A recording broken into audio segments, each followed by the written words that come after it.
It is 1944. The war is turning, and Germany knows it. Every general, every strategist, every man in a uniform can feel it. The Allied forces are closing in from the west. The Soviets are pushing from the east. The Reich is shrinking. And somewhere deep inside a network of underground factories, a group of scientists are working on something that is not supposed to exist yet. Not a better tank, not a bigger bomb. Something far stranger. Something that, if it had worked just a few months earlier, might have rewritten the outcome of the entire war.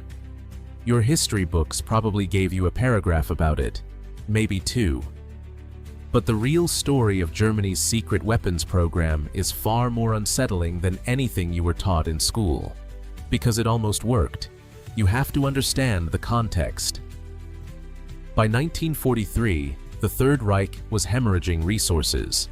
Historian Richard Evans, in his landmark study of the Nazi war machine, describes the period as one of accelerating desperation, a regime that had built its entire military doctrine around speed and shock, now suddenly facing a war of attrition it had never planned for.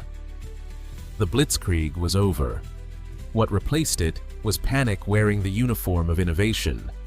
Hitler called it the wunderwaffe, the wonder weapon, the thing that would turn the tide. And the scientists delivered, not one weapon, but a family of them. Each one a leap ahead of anything the Allies had.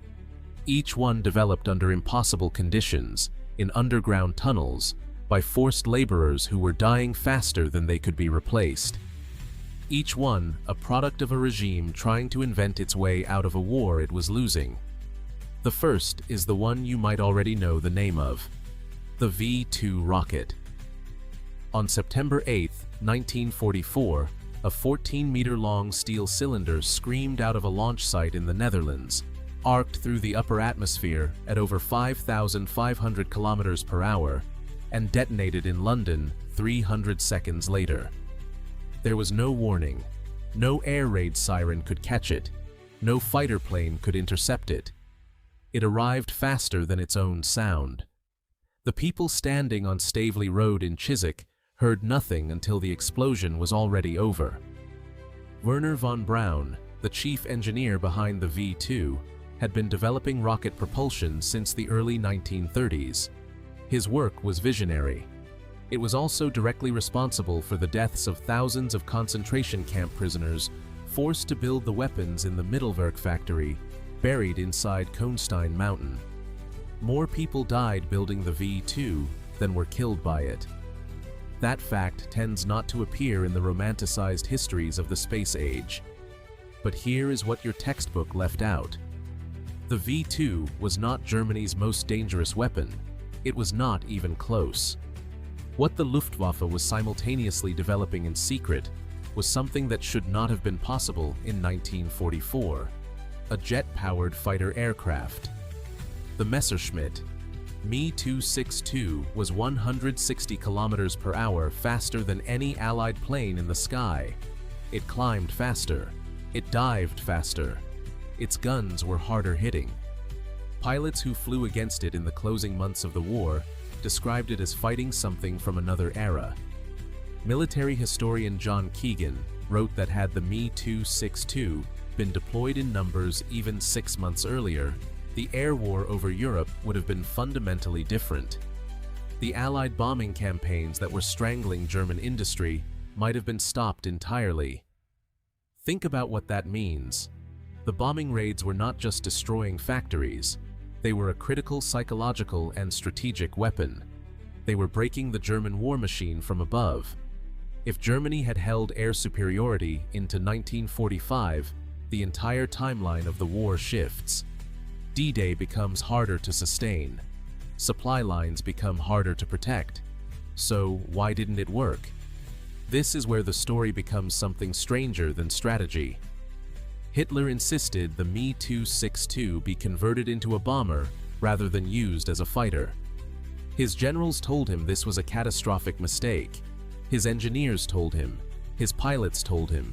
He overruled them all. The aircraft designed to dominate the skies was loaded with bombs it was never built to carry, sent on missions it was never designed for, and robbed of the role that would have made it decisive. It is one of the most studied command decisions in military history.